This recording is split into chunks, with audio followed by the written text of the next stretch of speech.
आपण पाहत आहात प्रभावशाली न्यूज। आता प्रत्येक बातमी असेल प्रभावशाली। परिषदेमध्ये हिवाळी अधिवेशनाच्या निमित्ताने माननीय मुख्यमंत्र्यांच्या वतीने मी मनपूर्वक स्वागत करतो। उद्यापासून अधिवेशन सुरू होणार आहे आणि त्याच्या पूर्वसंध्येला आपण सर्व लोक एकत्रित आलो आहोत। आज महापरिनिर्वाण दिवस आहे। सकाळीच आम्ही चैत्यभूमीवर जाऊन भारतरत्न डॉक्टर बाबासाहेब आंबेडकरांना मानवंदना अर्पित केली आहे आणि या अधिवेशनाच्या निमित्ताने आपल्याला कल्पना आहे की नुकतंच जे चक्रीवादळ 4 राज्यांमध्ये येऊन गेलं त्याचा परिणाम म्हणून पुढचे 3 दिवस आपल्याकडे विशेषतः विदर्भामध्ये पावसाची शक्यता ही त्या ठिकाणी वर्तवण्यात आली आहे आणि जवळपास 5 जिल्ह्यामध्ये ऑरेंज अलर्ट देखील या ठिकाणी सांगण्यात आलेला आहे। आजच माननीय मुख्यमंत्री महोदयांनी सर्व यंत्रणेला सुसज्जित राहण्याचा सल्ला दिलेला आहे आणि त्यासोबत ज्या ज्या ठिकाणी अवकाळी पावसामुळे शेतकऱ्यांचं नुकसान झालंय किंवा होतंय त्या ठिकाणी कुठली वाट न पाहता पंचनामे करून जी काही नुकसान भरपाई आहे त्या संदर्भात राज्य सरकारकडे मागणी करण्याच्या संदर्भात देखील माननीय मुख्यमंत्र्यांनी आज प्रशासनाला निर्देश दिले आहेत। आज विरोधी पक्षाने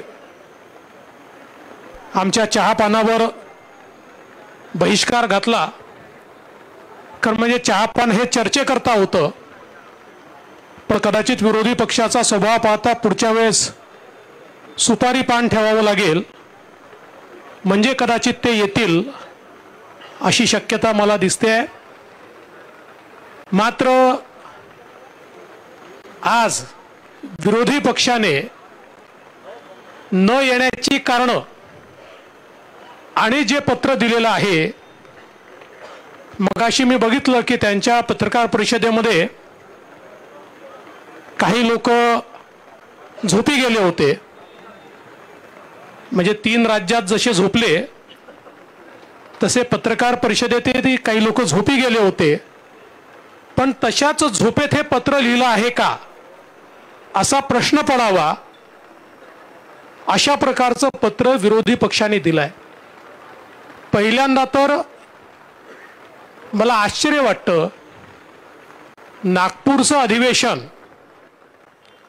विदर्भाच्या प्रश्नावर चर्चा व्हावी, मराठवाड्याच्या प्रश्नावर चर्चा व्हावी याकरता खऱ्या अर्थानं हे अधिवेशन या ठिकाणी होत असतं, पण विरोधी पक्षाच्या पत्रामध्ये विदर्भ मराठवाड्याच्या समस्यांचा उल्लेखच नाही आहे। विरोधी पक्षाला विदर्भ मराठवाड्याचा संपूर्ण विसर पडलेला आहे असं या पत्रावरनं दिसतं।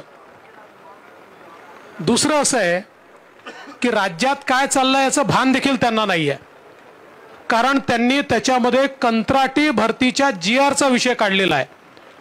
खरं म्हणजे सन्माननीय तत्कालीन मुख्यमंत्री उद्धवजी ठाकरे यांच्या सहीने निघालेला GR हा 1.5 महिन्यापूर्वी माननीय एकनाथरावजी शिंदे यांच्या सरकारने रद्द केला, हे देखील ज्या विरोधी पक्षाला माहिती नाही ते विरोधी पक्षाची काय अवस्था आहे हे खरं म्हणजे आपण सगळ्यांनी हे बघितलं पाहिजे। अनेक विषय या ठिकाणी आहेत, विशेषतः आपण जर बघितलं तर राज्यावर कर्ज वाढताय वगैरे असे अनेक मुद्दे त्यांनी मांडले आहेत। आता दादा त्याच्या संदर्भात सांगतील।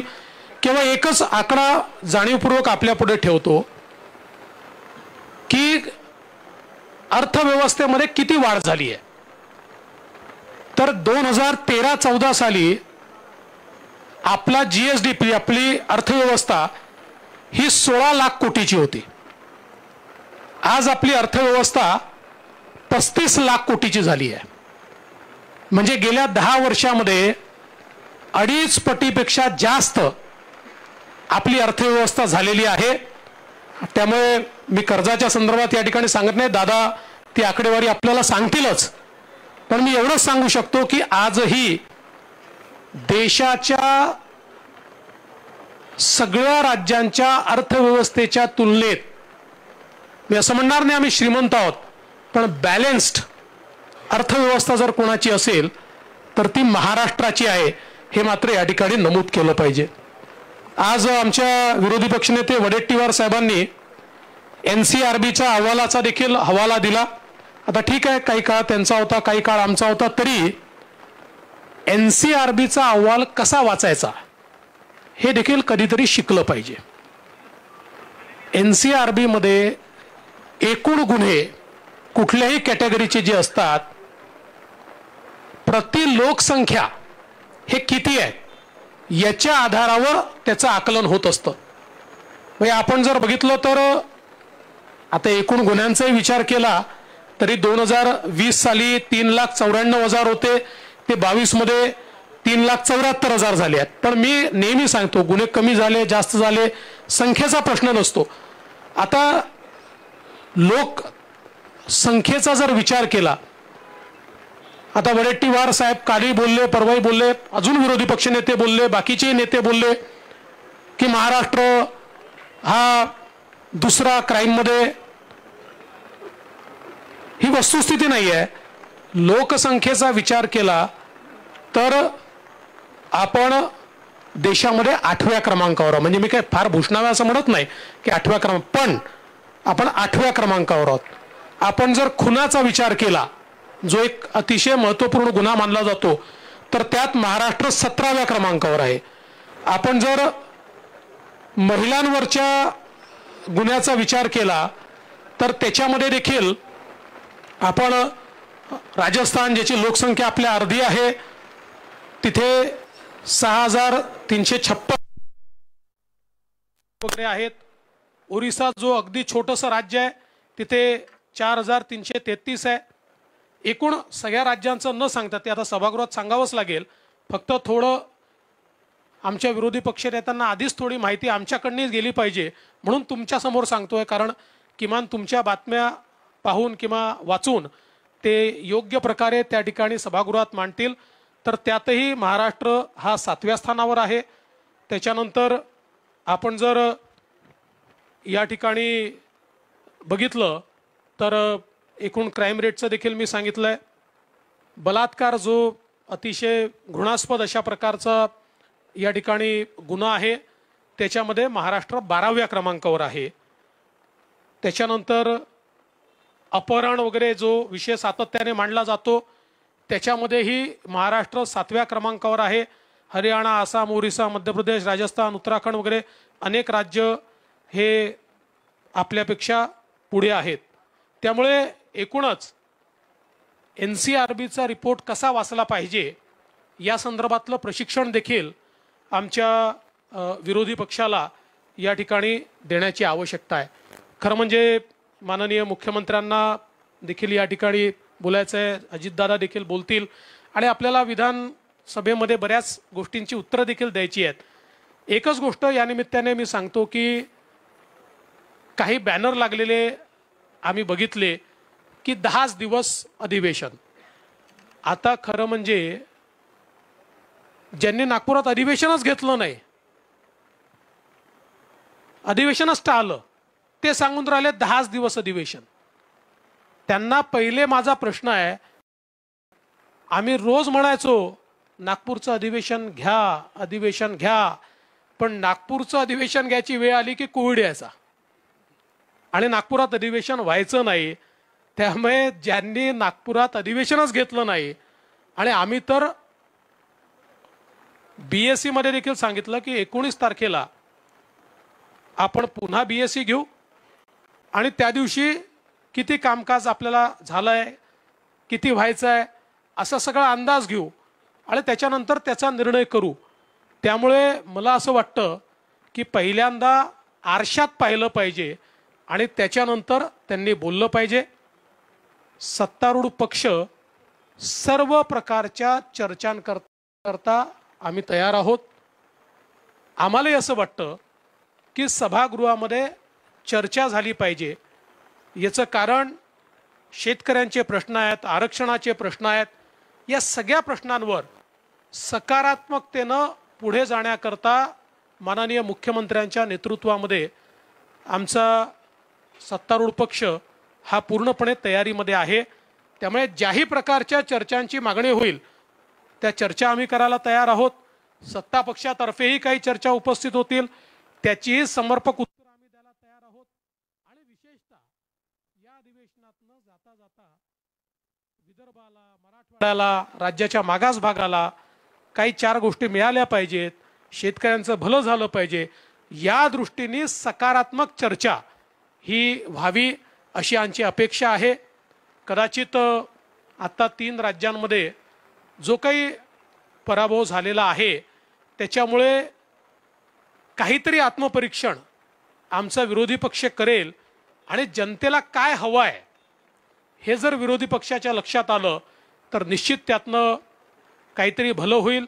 अन्यथा EVM मुळे जिंकले, मग आता देशामध्ये दक्षिण विरुद्ध उत्तर भारत होत आहे, अशा प्रकारचे समाधान आपल्या मनाचं त्यांनी करून घेतलं तर याहीपेक्षा अधिक पानिपत त्यांचं येत्या लोकसभेमध्ये, तसं तर होणारच आहे पण याहीपेक्षा वाईट होईल.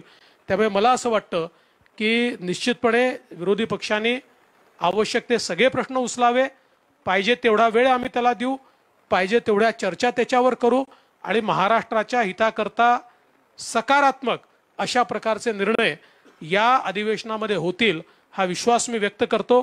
आणि अजितदादांना विनंती करतो की त्यांनी या ठिकाणी विषय मांडावा.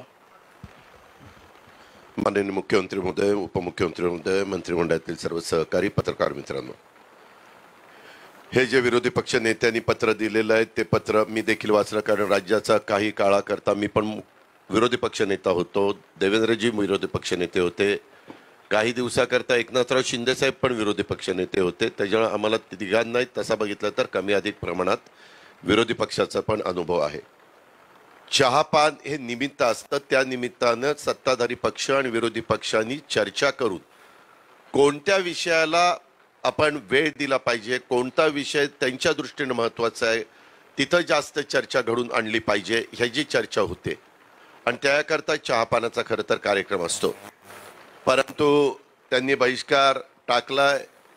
वास्तविक चहापानाच्या कार्यक्रमाच्या ऐवजी आमच्या लोकांच्या मनात असं आलेलं आहे की पुढच्या वेळेस यांना सुपारी द्यायचाच कार्यक्रम ठेवायचा, चहापानाच्या पान सुपारीचा कार्यक्रम ठेवायचा. काय मला त्यांचं कळत नाही. तुम्ही बघा, 23 लोकांनी सह्या केल्यात, 23 लोकांची नावं आहेत, फक्त 7 लोकांच्या सह्या आहेत. म्हणजे नावं तरी टाकतात, मग 7चीच टाकायची होती. नावं टाकतात, ते लोक हजर नसतात. एवढं तर गांभीर्य या विरोधी पक्षाच्या सगळ्या सन्माननीय सदस्यांना आहे. आणि तुम्ही पण त्या सह्या बघू शकता. विदर्भात होत असलेल्या ह्या हिवाळी अधिवेशनाच्या निमित्तानं आम्ही महायुती सरकारच्या वतीनं विदर्भातल्या सर्व जनतेला आणि राज्यातल्या पण सर्व जनतेला मनापासून शुभेच्छा देतोच.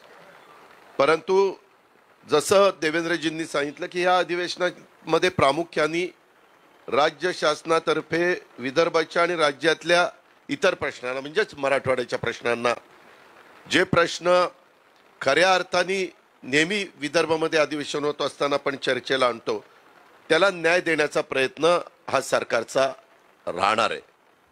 सभागृहात विदर्भातील आणि राज्यातील जे प्रश्न सत्तारूढ पक्षातर्फे आणि विरोधी पक्षाच्या तर्फे मांडले जातील त्या सर्व प्रश्नावर सभागृहामध्ये अतिशय सकारात्मक चर्चा करून ते सर्व प्रश्न सोडवण्याचा राज्य सरकारचा निश्चय आहे. या अधिवेशनात मी पुरवणी मागण्या मुख्यमंत्र्यांच्या नेतृत्वाखाली, उपमुख्यमंत्र्यांच्या मार्गदर्शनाखाली सादर करणार आहे मंत्रिमंडळाच्या संमतीनं. आणि पुरवणी मागण्यामध्ये आम्ही अतिशय समर्पक अशा प्रकारची उत्तरं देऊन सभासदांचं समाधान होईल असा प्रयत्न आमचा राहील. काही जर मागण्या यदाकदाचित कुठल्या राहिल्या तर पुढील अधिवेशनात त्या संदर्भामध्ये सकारात्मक भूमिका ही सरकारची असेल आणि सरकार त्या बाबतीमध्ये निर्णय घेईल.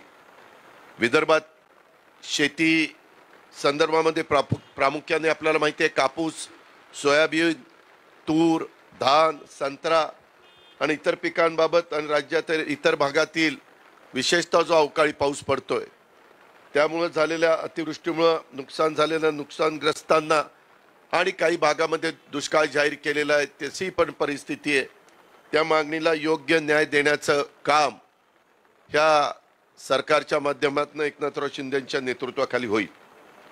बाकीच्या बाबतीमध्ये मुख्यमंत्री महोदय बोलतील, परंतु त्याच्यातला एक मुद्दा हा अर्थ विभागाशी संबंधित आहे ज्याचा थोडासा उल्लेख देवेंद्रजींनी केला आणि त्याबद्दल मी राज्याचा अर्थमंत्री म्हणून सांगू इच्छितो की त्यांनी 6.5 लाख कोटी कर्जाचा उल्लेख केलेला आहे.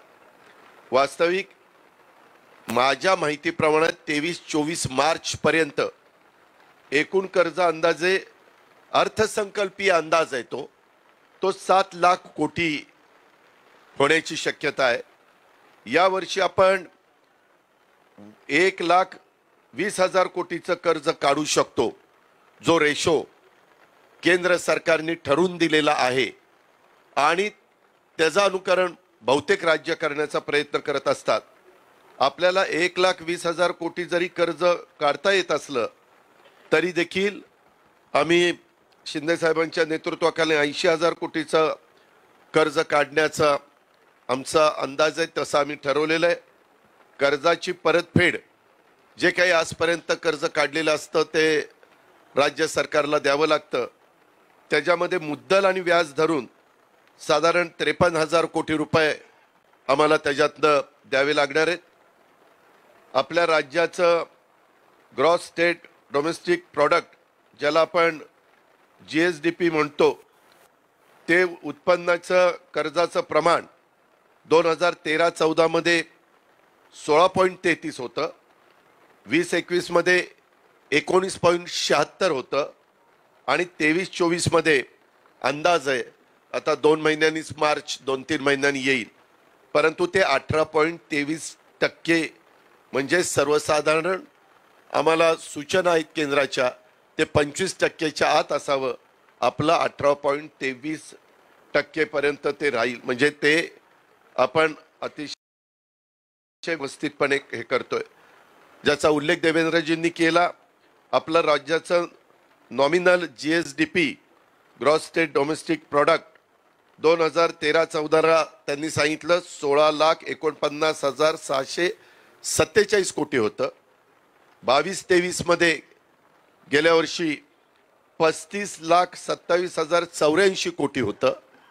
मित्रांनो, मी मुख्यमंत्री उपमुख्यमंत्र्यांच्या साक्षीनं सांगतो 23-24 मार्च पर्यंत म्हणजे उद्याच्या 24 मार्चला ते 38 लाख कोटी रुपये होणार आहे. 38 लाख कोटी. आणि कर्जाचं प्रमाण हे FRBM ज्याला fiscal responsibility and budget management act 2003चा आहे, त्याला आपण FRBM म्हणतो. ते FRBM कायद्यानुसार GSDPच्या 3%च्या आत ते असावं. आपण हे प्रमाण पाळलेलं आहे.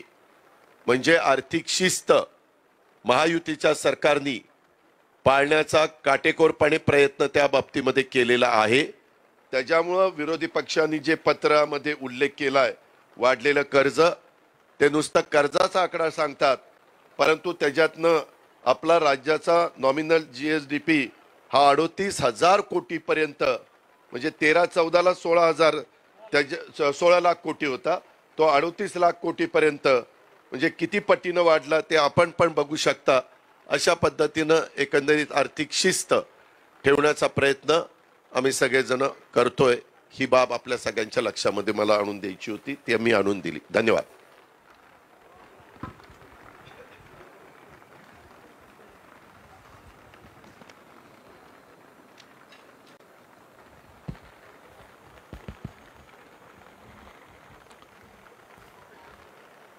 हिवाळी अधिवेशन उद्यापासून सुरू होतंय आणि आजच्या या पत्रकार परिषदेला उपस्थित आपले दोन्ही उपमुख्यमंत्री, आमच्या मंत्रिमंडळातील सर्व सहकारी आणि पत्रकार मित्रांचं मी मनापासून स्वागत करतो. चहापानाचा विषय दोघांनी उल्लेख केलेला आहे. खरं म्हणजे चहापान म्हणजे काही विरोधी पक्षाच्या सूचना असतात. नागपूरमध्ये अधिवेशन असलं की विदर्भातले काही प्रश्न, त्याच्यातून चर्चा. परंतु चहापानावर त्यांनी नेहमीप्रमाणे बहिष्कार घातलेला आहे आणि त्या बाबतीमध्ये काय तुम्ही सुपारी काय म्हणाले, सुपारी पान, सुपारी पान, सुपारीचं सुपारी पान. पण मला वाटतं मगाशी विरोधी पक्षांनी काहीतरी कुठल्या तरी पत्रकाराला विचारलं, काय तर सुपारी घेऊन बोलतोय का, काहीतरी असं झालंय ना, बरोबर ना, झालंय ते. म्हणजे त्यांचा विश्वास न्यायालयावर पण नाही, यंत्रणेवर पण नाही, पत्रकारांवर पण नाही. जे त्यांच्या बाजूने बोलतील ते चांगले, जे काही प्रश्न विचारतील ते विरोधक वाईट. म्हणजे एक अवसान गळालेला विरोधी पक्ष, खरं म्हणजे एक कॉन्फिडन्स लेवल गमावलेला विरोधी पक्ष कसा असतो तो या आजच्या पत्रकार परिषदेमध्ये आपण पाहिलेला आहे. अजितदादा म्हणाले किती सह्या, 23 लोकांची नावं आणि 7 सह्या, आणि त्यातले 3 झोपले होते 7 पैकी. त्यामुळे म्हणजे विरोधी पक्ष नेता जेव्हा बोलत असतो, जेव्हा त्याच्यात काही दम मुद्दे असतात, तेव्हा सगळे अगदी ऐकण्याच्या मनस्थितीत असतात. पण आम्ही ते मुंबई नागपूरचा प्रवास करत होतो विमानामध्ये, त्यामुळे त्यांनी काय म्हटलं हे आम्हाला सगळं कळलं नाही. पण पत्र जे दिलं त्या पत्रामध्ये एवढे सगळे मुद्दे आणि बिनबुडाचे मुद्दे, अंतिम आठवडा प्रस्ताव त्यांनी आजच दिलाय, म्हणजे तो पुढे द्यायचा तो अगोदर. त्यामुळे एक खरं म्हणजे 4 राज्यातल्या ज्या काही निवडणुका आणि 3 राज्यातले निकाल जे लागले, त्यामुळे त्यांची परिस्थिती अशी झालेली असं वाटतंय. पण ठीक आहे, लोकशाहीमध्ये जनता जनार्दनाचा कौल महत्त्वाचा असतो. आणि जे मोदीजींवर टीका करत होते, मोदीजींचा करिश्मा संपला, आता बघा काय होतंय, ते या देशातल्या जनतेने दाखवून दिलं. 3 राज्यांमध्ये घवघवीत यश मिळालं. जनता जनार्दनाने मोदी गॅरंटीवर विश्वास ठेवला आणि पुढचं काय बोलत नाही मी. आणि येणाऱ्या लोकसभेच्या निवडणुकांमध्ये मोदीजी पुन्हा प्रधानमंत्री होतील याची गॅरंटी देऊन टाकली. त्यामुळे एक कॉन्फिडन्स लेवल गेलेली आहे. आणि म्हणून मी एवढंच सांगतो की त्यांना म्हणून बिनबिडाचे जे काही आरोप केले त्यांनी, त्याच्या बाबतीमध्ये उहापोह आपल्या गृहमंत्री महोदयांनी देवेंद्रजींनी केला. आणि आकडे जे आपले कर्जाचे ते अजितदादांनी या ठिकाणी त्याची माहिती दिलेली आहे. पण मी त्यांना एवढंच सांगतो, मुंह खोलने से पहले सोचना सीख ले, पहिले तो अपने अंदर झाक के देख ले. स्वतःच्या गिरेबांमध्ये जरा बघा काय परिस्थिती आहे ती. आणि आता अगोदर ज्या निवडणुका आता मी त्याचा उल्लेख केला, त्याच्या अगोदर फार मोठ्या मोठ्या बाता होत्या. पण जसा रिझल्ट लागल्यानंतर चर्चा बदली झाली. ठीक आहे, त्याच्यावर मी जात नाही. परंतु मी एवढंच सांगतो, हे नागपूरचं आमचं दुसरं अधिवेशन आहे हिवाळी सरकारचं आमच्या. आणि विरोधी पक्षाचं जसं देवेंद्रजी म्हणाले, विदर्भात अधिवेशन असल्यानंतर विदर्भाच्या प्रश्नांना महत्त्व दिलं पाहिजे.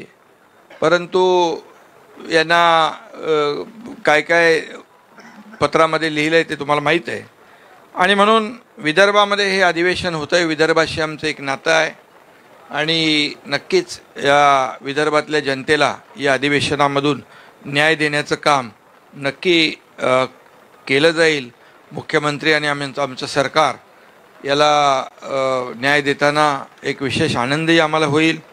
आणि विदर्भाच्या सर्वांगीण विकासासाठी ठोस आणि कालबद्ध रीतीने जे काही प्रकल्प आहेत, जो योजना आहेत, निर्णय आहेत, ते पूर्णही केले जातील असं मी या ठिकाणी आश्वासन देखील देऊ इच्छितो.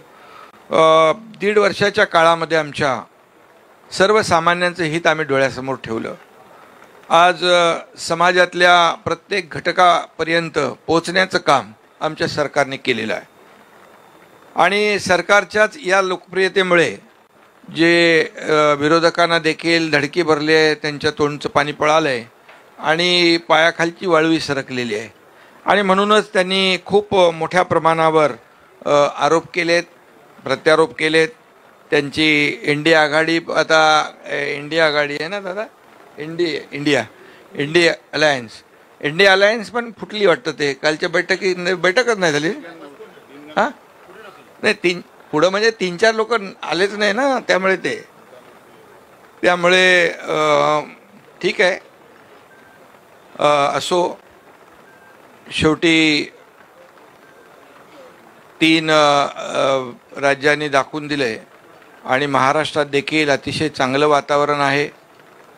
त्यामुळे जनता जनार्दनाचा आशीर्वाद सरकारच्या पाठीशी आहे आणि म्हणूनच शासन आपल्या दारीच्या बद्दल देखील काही टीका त्यांनी केली. शासन आपल्या दारी हा काल धनंजय मुंडेकडे होते, मगाशी धनंजय मुंडेंच्या बीडमध्ये काल कार्यक्रम झाला. 70-80 हजार लोक लाभार्थी एका छताखाली, 18-20 कार्यक्रम झाले, जवळपास 1,85,00,000 लाभार्थ्यांनी लाभ घेतला. 2 कोटीपर्यंत गेलाय. आणि जर ते असं म्हणत असतील की हा इव्हेंट आहे, तर मला वाटतं 2 कोटी लोकांना मदत आणि योजनांचा लाभ देणारा त्यांना इव्हेंट वाटत असेल तर ठीक आहे. लोकांसाठीचा आणि लोकांच्या फायद्याचा इव्हेंट सरकारला करायला देखील त्याच्यामध्ये समाधान वाटेल. आणि शेवटी आज ज्या पद्धतीने जे प्रतिसाद मिळतोय त्या शासन आपल्या दारीमध्ये, जे आमचे जिल्हाधिकारी, BDO, CO, सगळे तलाठी, तहसीलदार ज्या पद्धतीने एकेका जिल्ह्यामध्ये नोंदणी करतायत आणि लाभार्थ्यांची संख्या लाभार्थ्यांच्यापर्यंत जात आहेत आणि लाभार्थी स्टेजवर येत आहेत, आपापला लाभ घेऊन जात आहेत, हे चित्र कधी कुठे पाहायला मिळालंय. त्यामुळे हे पोटदुखी आहे. ठीक आहे, जाऊ द्या, त्यांना ज्या वाटायचं ते वाटू द्या. त्याचबरोबर ते म्हणाले आमचे नैसर्गिक आपत्ती, शेतकरी अडचणीत आहे, शेतकऱ्याला वाऱ्यावर सोडलंय. आपल्याला मी सांगतो, आजवर म्हणजे 2.5 वर्षाचा काळ मागचा सोडला तर शासनाने, आमच्या सरकारने सगळे नियम बाजूला ठेवले. NDRFच्या दुप्पट केलं, 2 हेक्टरचे 3 हेक्टर केले. सततच्या पावसाला आपण कुठे कशामध्ये बसत नव्हता ते आपण केलं. आणि जे काही नुकसान होतं अवकाळी पावसामुळे, आताही अवकाळी पाऊस आहे, गारपिटीमुळे नुकसान होतं, त्याला तातडीने आमच्या सरकारने पंचनामे करण्याचे निर्णय घेतले आणि 10,000 कोटीपर्यंत आपण आतापर्यंत त्यापेक्षा जास्त शेतकऱ्यांना आपण दिले. 1 रुपयात पीक विमा योजना केली. 25% अग्रिम त्यांना रक्कम देखील सुरू झाली.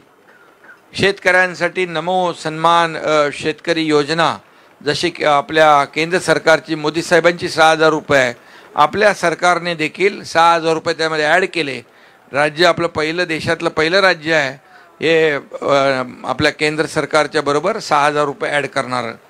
आणि त्याचबरोबर जे महाविकास आघाडी, दादांना माहीत आहे, ते 50,000 रुपये द्यायचे होते ना, अरे नियमित कर्जफेड करणाऱ्यांना 50,000 रुपये द्यायची घोषणा केली, दिले नाही, दिले आम्ही. त्यामुळे शेतकऱ्यांच्या बद्दल बोलायचा नैतिक अधिकार काय? खरं म्हणजे शेतकऱ्यांच्या तोंडाला पानं पुसण्याचं काम त्या लोकांनी केलं. त्यांनी काय आम्हाला सांगावं? जे कधी घरातून बाहेर पडले नाहीत ते शेताच्या बांधावर जाण्याच्या बात्या आमच्याबरोबर करतायत. ठीक आहे, आम्ही शेताच्या बांधावर शेतकरी लोक आहोत, आम्ही शेतकऱ्यांची मुलं आहोत, आमचे मंत्री सगळे लोक जात आहेत शेतकऱ्याच्या बांधावर. आणि झाल्याबरोबर अवकाळी गारपीट तातडीने त्याचे पंचनामे करणे, त्यांना मदत देणे, याच्यामध्ये कुठेही आमचं सरकार हात आकडता घेणार नाही. इकडे दोघे जण आहेत, तिजोरीवर कितीही ताण पडला तरी सुद्धा अजून आम्हाला खूप स्कोप आहे. शेतकऱ्यांना वाऱ्यावर आम्ही सोडणार नाही. शेतकरी हा बळीराजा आमचा मायबाप आहे, अन्नदाता आहे. आम्ही त्याच्या तोंडाला पानं पुसणार नाही. आम्ही त्याच्या पाठीमागं खंबीरपणे उभं राहणार, हे मी या ठिकाणी सांगू इच्छितो. त्याचबरोबर आज आणखी त्यांनी काही म्हटलं, गुन्हेगारीच्या बद्दल तर आपण सांगितलं, गुन्हेगारीचं प्रमाण.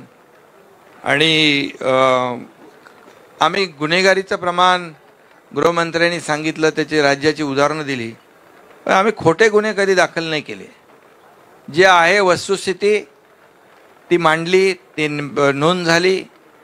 पण जसं 2.5 वर्षाच्या काळात कुणाकुणावर खोटे खोटे गुन्हे दाखल केले झाले ते आपल्याला माहीत आहे. राणेसाहेब असतील, हनुमान चालीसा वाचला त्याच्यावर जेलमध्ये टाकलं. कुठले आणि कोण? गिरीश महाजन, तो जेलमध्ये मोकाट टाकत होते. अजून 4-5 लोकांची नावं होती. हे म्हणजे खोटे गुन्हे दाखल करण्याचं काम, ते पाप आम्ही नाही केलं. जे खरं घडलंय ते नोंद झाले. आणि म्हणून नोंदणीचं प्रमाण आणि कन्व्हिक्शन रेट पण या आमच्या सरकारमध्ये, त्यांना आकडेवारी त्यांना पूर्ण मिळाली नाही म्हणून त्यांनी आकडेवारी पूर्ण दिली नाही. आणि म्हणून या ठिकाणी मी एवढंच सांगेन की आमचं सरकार गुन्हे लपवून कातडी वाचवणारं सरकार नाही, तर सत्याला सामोरं जाणारं सरकार आहे. आणि खोटं आम्ही करणार नाही. आज ज्या पद्धतीने भ्रष्टाचाराचा काही आरोप केलेत, भ्रष्टाचार कुणी केला, कशामध्ये केला, हे आपल्या सगळ्यांना माहीत आहे. खिचडीमध्ये, बॉडी बॅगमध्ये, ऑक्सिजन प्लांटमध्ये. अरे इकडे कोविडमध्ये माणसं मरत होती आणि तुम्ही काही लोक पैसे बनवत होता. कुठं फेडणार हे पाप? आणि ज्याच्यामुळे अनेक लोकांचे मृत्यू झाले, हे सगळं बाहेर येईल. आणि म्हणून जे दूध का दूध पाणी का पाणी होईल, बिलकुल त्यामध्ये आम्ही कुठलाही सूड भावनेने कुठलाही निर्णय घेणार नाही. पण जे सत्य आहे ते सत्य जनतेसमोर आणण्याचं काम आमचा गृहविभाग करेल. आणि लोकांना, जनतेला न्याय देण्याचं काम नक्की आम्ही करू. आम्हाला काहीतरी म्हणाले की स्वाभिमान हरवलेत, दिल्लीत जातात, कठपुतली आहे. आता ज्यांना मॅडमच्या परवानगीशिवाय नाक खाजवायची पण परवानगी नाही इकडं, आता त्यांनी आमच्यावर आरोप करायचं, स्वाभिमानाची भाषा करायची. अरे आम्ही दिल्लीला जातो ना, दिल्लीला जातो, निधी आणतो. आता केंद्र सरकारने आम्हाला जे पैसे दिलेले आहेत, मागितल्याशिवाय मिळत नाही ना. प्रयत्न करायला लागतो, पाठपुरावा करायला लागतो. कडकसिंग बनून चालत नाही. गेल्या 2.5 वर्षात मागच्या अहंकार, आपल्या अहंकारामुळे म्हणाले केंद्र सरकारने पैसे दिले नाही. पण का? तुम्ही मागायला पाहिजे ना. आपल्या अहंकारामुळे राज्याचं नुकसान ज्यांनी केलं, अनेक प्रकल्प बंद पाडले, अनेक प्रकल्प स्थगित केले. आमचं सरकार आल्यानंतर हे सगळे, म्हणजे मेट्रोपासून, आरेपासून, समृद्धीपासून, आणखी सगळ्या प्रकल्पांची मी नावं घेत नाही, मेट्रो 3 असेल, इतरही प्रकल्प जे आहेत हे बंद पाडण्याचं काम, या राज्याला मागं नेण्याचं काम आपण केलं. पण आम्ही ते पुढे नेलं, त्याला चालना दिली. देवेंद्रजीच्या काळात जे प्रकल्प सुरू झालेले ते आपण बंद केले. जलयुक्त शिवारसारख्याची चौकशी लावली. जे शेतकऱ्यांच्या अतिशय जिव्हाळ्याचे प्रकल्प होते ते आम्ही सुरू केले. आणि त्यामुळे विकासाच्या बाता आपण मारताय. लोकांना माहीत आहे, लोक सुज्ञ आहेत. त्यामुळे मी एवढंच सांगतो की सत्ता काबीज करण्याचं ज्यांचं ते काय स्वप्न होतं, त्या 3 निवडणुकांनी पूर्णपणे साफ केलेलं आहे. त्यांचे सत्ता काबीज करण्याचे दोर पूर्णपणे कापलेत. त्यामुळे ते असं कठपुतली आणि या सगळ्या गोष्टी बोलतायत. हां, आम्ही लोकांसाठी काम करतोय आणि आम्हाला अभिमान आहे. आमच्या दोऱ्या लोकशाहीच्या आणि लोकांच्या हातात आहेत. आम्ही लोकांच्यासाठी काम करतोय. त्यामुळे मी जास्त बोलत नाही, नंतर आणखी आपल्याला अधिवेशन बाकी आहे. आणि बाकी कुठलं आणखी काय, मला वाटतं दुसरा काय विषय मला वाटतं घेतला नाही, एवढेच ना. हा मराठा ओबीसी मध्ये भांडण, तो एक विषय घेतला. याच्यामध्ये एकच आपल्याला सांगतो, सरकारची भूमिका अतिशय प्रामाणिक आहे. सुरुवातीपासून आम्ही भूमिका घेतली आहे मराठा समाजाला आरक्षण देण्याची, आणि ते देत असताना ओबीसी वर कुठलाही अन्याय होणार नाही, इतर समाजावर अन्याय होणार नाही, कुणाचंही आरक्षण कमी केलं जाणार नाही. ही भूमिका आमची स्पष्ट आहे. मी तर मुंबईमध्ये दसरा मेळाव्यामध्ये शिवाजी महाराजांची शपथ घेऊन सांगितले, आणि आमचं मंत्रिमंडळ, आमचे दोन्ही उपमुख्यमंत्री, आमचं सगळ्या सरकारची भूमिका आहे. आणि मराठा आरक्षण आम्ही ओबीसीची बरोबर बैठक घेतली, त्यांनाही आम्ही सांगितलं की ओबीसीचं जे दिलेलं आरक्षण आहे आपण चिंता करू नका. जे आता नोंदींचा जो विषय आहे तो शिंदे कमिटी काम करते, तो GR अगोदरचा, आम्ही काही नवीन काय करत नाही. ज्या जुन्या नोंदी आहेत, वंशावळी आहेत, रक्ताची नाती आहेत, परंतु जे मराठा आरक्षण आहे ते देण्याचं काम सरकार करेल. सर्व विरोधी पक्षांची त्याच्यामध्ये बैठक घेतली आम्ही, शरद पवार साहेब होते, सगळे लोक होते, आणि सगळ्यांना विश्वासात घेऊन आम्ही सांगितलं की मराठा आरक्षण देणार, टिकणारं, कायद्याच्या चौकटीत बसणारं, त्याच्यावर युद्ध पातळीवर काम सुरू आहे. सगळ्या गोष्टी मी तर सांगत नाही, परंतु मराठा समाजाने देखील विश्वास ठेवावा की आपलं जे आरक्षण काही मागच्या सरकारच्या चुकांमुळे गेलेलं आहे, जे देवेंद्रजींच्या काळात मी त्यांच्याबरोबर होतो, चंद्रकांत दादा इकडे आहेत, उपसमितीचे अध्यक्ष होते, ते दिलं, हायकोर्टने कन्फर्म केलं, दुर्दैवाने सुप्रीम कोर्टात रद्द झालं. याला कोण कारणीभूत आहे काय हे सगळं तुम्हाला माहीत आहे सगळं, आणि ते मी सांगेन योग्य वेळी. परंतु ते टिकणारं आरक्षण, कायद्याच्या चौकटीत बसणारं आरक्षण मराठा समाजाला देणार. पुन्हा एकदा मी सांगतो, कुठल्याही दोन्ही समाजामध्ये काही लोक तेढ लावण्याचा प्रयत्न करतायत, ते बिलकुल होता कामा नये. सरकारची भूमिका स्पष्ट आहे आणि ती भूमिका मी आपल्यासमोर जाहीर केलेली आहे.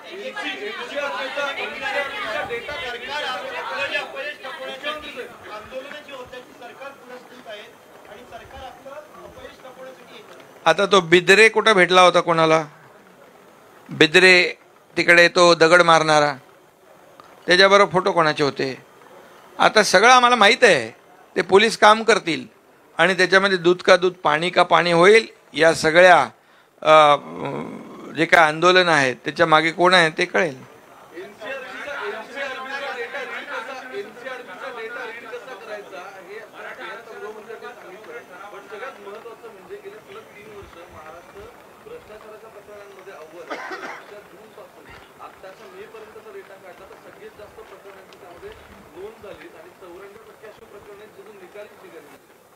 नाही, आमच्या काळात सरकारच्या नाही, भ्रष्टाचाराचं कुठलं उदाहरण आमच्या सरकारच्या काळात झाले.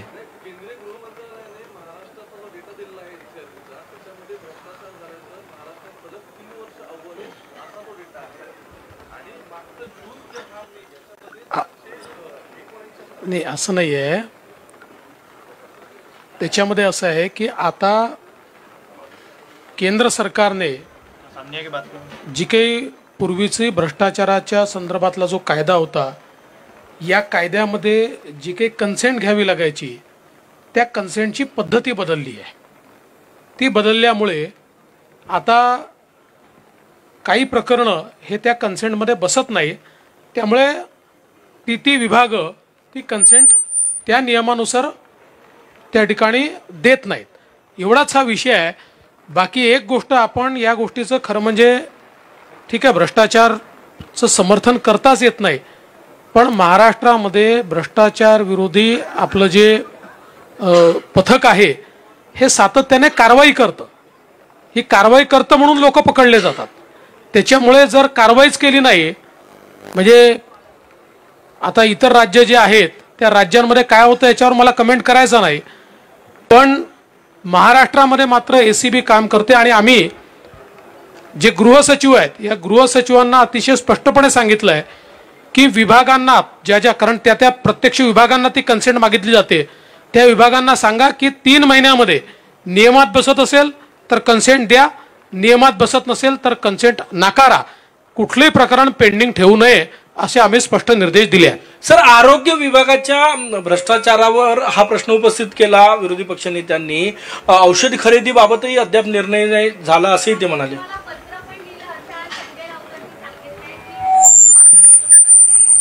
या बाबतीमध्ये आरोग्य मंत्री उद्या खुलासा करणार आहेत.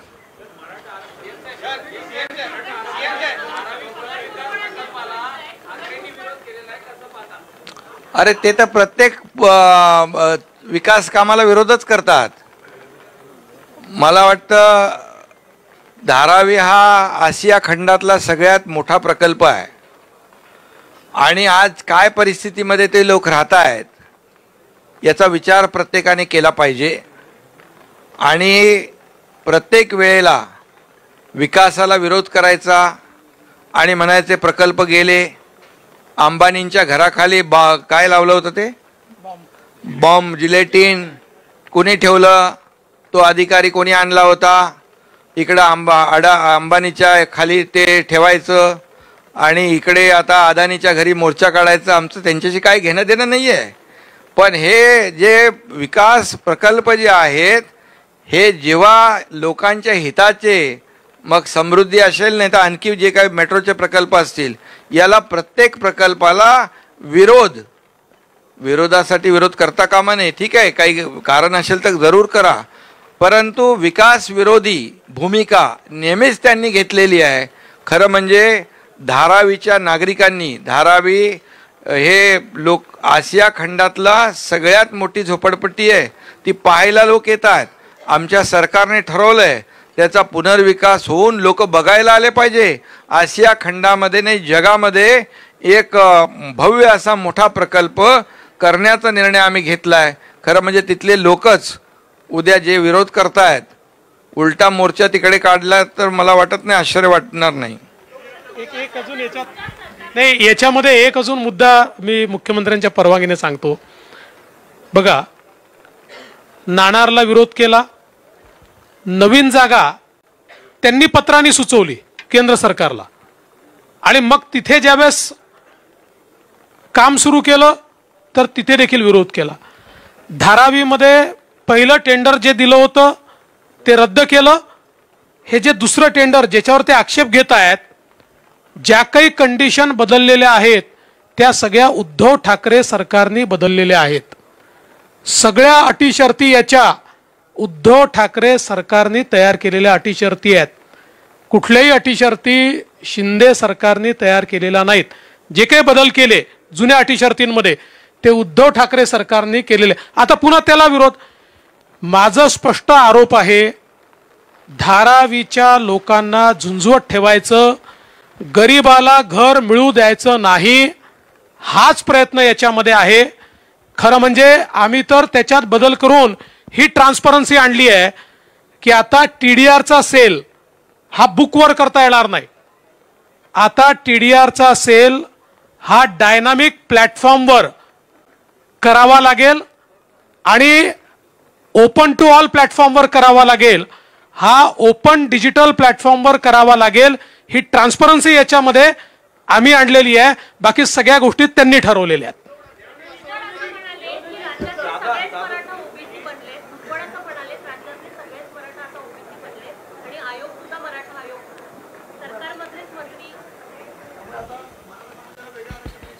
नाही, मी त्या बाबतीमध्ये भूमिका स्पष्ट केलेली आहे आणि भुजबळांनाही ते माहीत आहे आणि त्यांच्याशी आमची चर्चा झालेली आहे.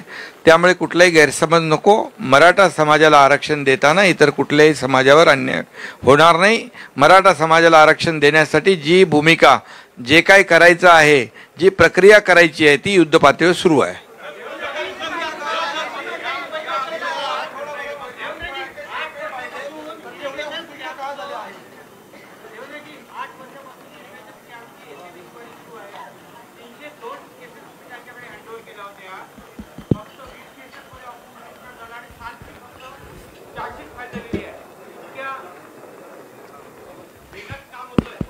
असं आहे की त्या संदर्भात आपल्याला कल्पना आहे की इतक्या मोठ्या प्रमाणात कागदपत्र त्याच्यामध्ये इन्व्हॉल्ड होते. त्याच्यामुळे जिथे जिथे चुका सापडल्या त्या ठिकाणी आरोपपत्र देखील दाखल झालेलं आहे आणि जिथे गुडफेथमध्ये काम झालं होतं, जिथे चुका सापडल्या नाहीत त्या ठिकाणी आरोपपत्र दाखल केलेलं नाही आहे.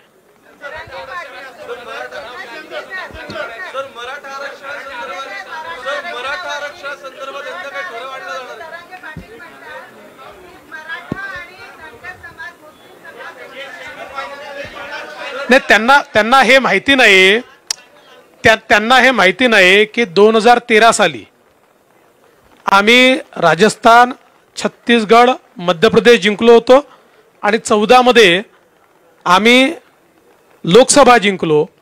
18 मध्ये 3 राज्य हारलो तरी 19 मध्ये जिंकलो. त्याच्यामुळे आता तर 19 साली अभूतपूर्व विजय आमचा होणार आहे. नाही,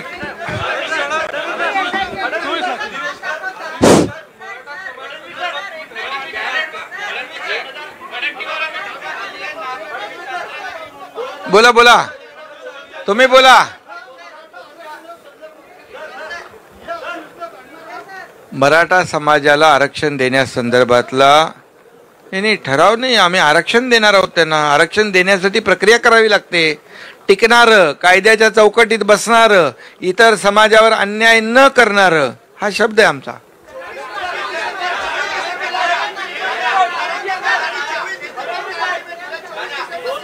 अरे बाबा, त्यांचं ते कुणबी नोंदी ज्या आहेत ना, जस्टिस शिंदे कमिटीने सुरू केलेलं काम आहे, त्याच्या बाबतीमध्ये त्यांनी ते म्हटलेलं आहे. परंतु ते त्या 24च्या तारीख येऊ दे, अजून वेळ आहे त्याला.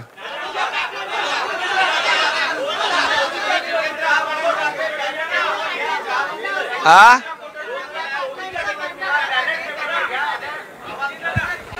आता पोट वाढलं तर मी काय करू? वाढलं तर वाढलं, पण ते पोट नुसतं वाढलंय, त्याच्यात महिना कुठला गेलेला नाहीये, एवढं लक्षात ठेव.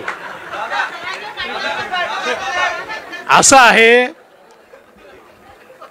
कर्नाटकामध्ये जर काँग्रेस जिंकली तर ईव्हीएम चांगलं, तेलंगणामध्ये काँग्रेस जिंकली तर ईव्हीएम चांगलं, पंजाबमध्ये काँग्रेस जिंकली, आपलं आप जिंकली तर ईव्हीएम चांगलं, आणि दिल्लीत आप जिंकली तर ईव्हीएम चांगलं, आणि भाजप जिंकली. मी तर पहिली प्रतिक्रिया माझी हीच होती की आता 3 राज्यात आम्ही निवडून आलो आहोत, त्यामुळे ईव्हीएम वर प्रश्नचिन्ह निर्माण होईल. खरं म्हणजे ईव्हीएमच्या संदर्भात सुप्रीम कोर्टापर्यंत केसेस गेल्या. सुप्रीम कोर्टाने त्या संदर्भातला निर्णय दिला. एवढंच नाही तर इलेक्शन कमिशनने तर ओपन चॅलेंज दिला की 1 महिना आम्ही सांगतो, ज्याला ईव्हीएम चुकीचा आहे किंवा ज्याला ईव्हीएम हॅक करता येतं त्यांनी यावं आणि आम्हाला हॅक करून दाखवावं. 1 महिन्यामध्ये एकही मायका लाल ईव्हीएम हॅक करू शकला नाही. आता प्रॉब्लेम एवढाच झाला आहे की या पराभवानंतर इंडी आघाडीच्या नेत्यांना आपल्या कार्यकर्त्यात उत्साह कसा आणावा हे समजत नाहीये. त्यामुळे ते आपल्याकडे म्हणतात ना, चित हुआ तो क्या हुआ, मेरी टांग तो ऊपर थी. तसं हे ईव्हीएमचं गिरे तो गिरे टांग ऊपर थी, तसं हे टांग ऊपर थी वालं त्यांचं काम चाललेलं आहे. आणि शेवटी बॅलेटने घ्यायचं की इलेक्ट्रॉनिक मशीनने घ्यायचं हे इलेक्शन कमिशन ठरवतं. इलेक्शन कमिशनने, आणि याच्यापूर्वी 2004 साली किंवा 2009 साली, विशेषतः 2009 साली जेव्हा UPAचं सरकार आलं होतं तेव्हा पूर्ण देशातल्या निवडणुका EVM वरच झाल्या होत्या. त्यामुळे मला असं वाटतं की आत्मपरीक्षण करायच्या ऐवजी अशा प्रकारे जोपर्यंत ते मनाची समजूत घालतील तोपर्यंत त्यांची हीच परिस्थिती राहील. नाही, याच्यामध्ये एकच मी सांगू इच्छितो, याला जोडून राजस्थानमध्ये प्रचाराला मी गेलो होतो. राजस्थानमध्ये राहुल गांधी मागच्या निवडणुकीमध्ये गेले, त्यांनी सांगितलं 1 2 3 4 5 असं 10 गिनले. बोले 10 दिन के अंदर किसानों का पूरा कर्ज माफ करेंगे. 5 वर्ष झाले तरी नाही, 19,000 शेतकऱ्यांची जमीन निलाम झाली, 800 का 1000 लोकांनी आत्महत्या केली. आणि त्यामुळे दुसरी गोष्ट, कर्नाटकमध्ये पण खोटी आश्वासनं देऊन निवडून आल्यानंतर त्यांचा उपमुख्यमंत्री सांगतो आश्वासन तो बहुत ढेर सारे दिए है लेकिन हमारे पास पैसा नाही. आणि त्याचं पण इकडे म्हणजे मोदी गॅरंटीवर लोकांनी विश्वास ठेवला आणि कुणाची गॅरंटी ठोकरली ते बघा.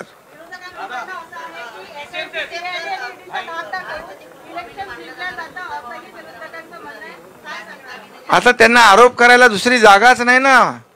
इथे असं थम्पिंग मेजॉरिटी येते का कधी? हे धाक दाखवून हे त्यांना त्यांच्या पायाखालची वाळू सरकले. लोकांनी जनतेने विश्वास दाखवलाय. मी तुम्हाला एवढंच सांगतो, 9 वर्षामध्ये मोदीजींनी या देशामध्ये केलेलं काम आणि 50 ते 60 वर्ष काँग्रेसने केलेलं काम याची तुलना लोकांनी केली. धाक दाखवून जर केलं तर तेलंगणा का नाही आलं? काय उगीच काही ते सांगतात आणि तुम्ही त्यांचं ऐकता? जरा आमचं ऐका.